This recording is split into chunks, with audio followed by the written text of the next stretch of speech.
Morning. Barry Bryson here. Thank you for joining me for another 5 good minutes with the Word. We're continuing our study of the book of Hosea, and we're in chapter 11 today. And this is part of our larger study of the writing prophets to the northern kingdom. And chapter 11 of the book of Hosea is just unlike anything else ever in Scripture.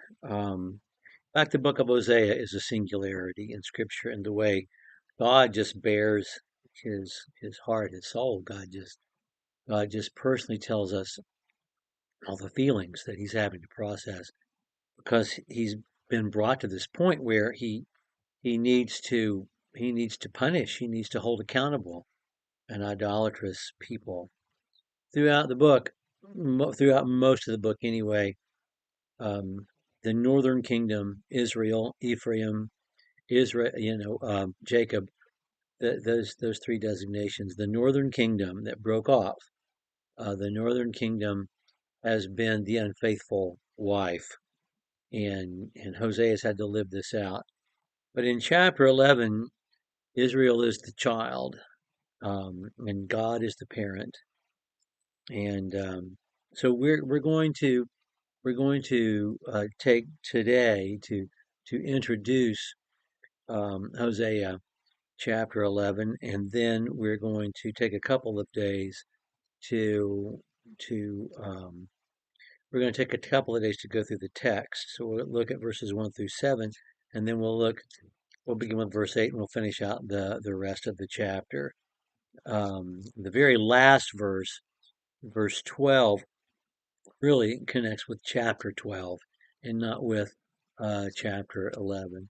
It's kind of a microcosm of the entire book, chapter 11 is, because you have the longing and the love of God for that which is lost, for he who is lost, and then you have the hurt and the anger, and then you have the turmoil within oneself about hurting someone that you love so deeply, even when they have earned that culpability, that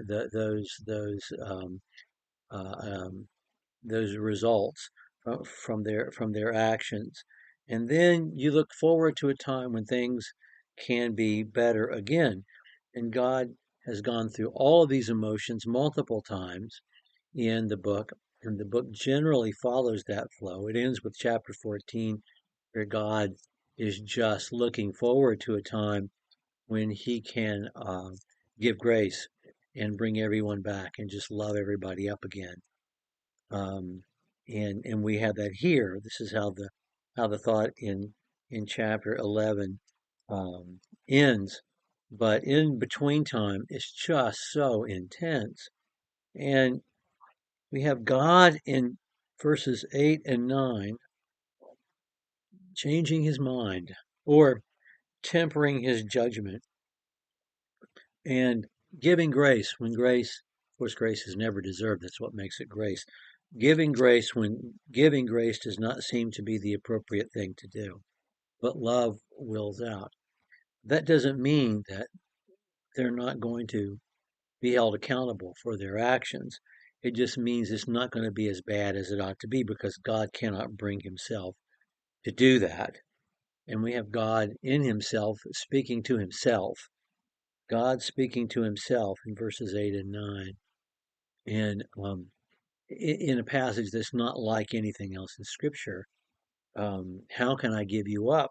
How can I surrender you? How can I do this thing that I'm about to do? How can I do this thing that I need to do when I love you so much, when I care about you so much? And then we have God reminding himself that he is God and not a human being. I'm going to do what I intend to do. I'm not a human being, I'm God. And if I want to temper my judgment, I will temper my judgment because I'm God and I can.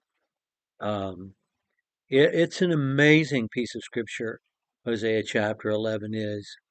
It's not like, as I said before, anything else that we read anywhere. And I think the entire book of Hosea, but particularly Hosea chapter 11, um, lets us see that the God we serve is not some um, objective, philosophical, emotionless person above all.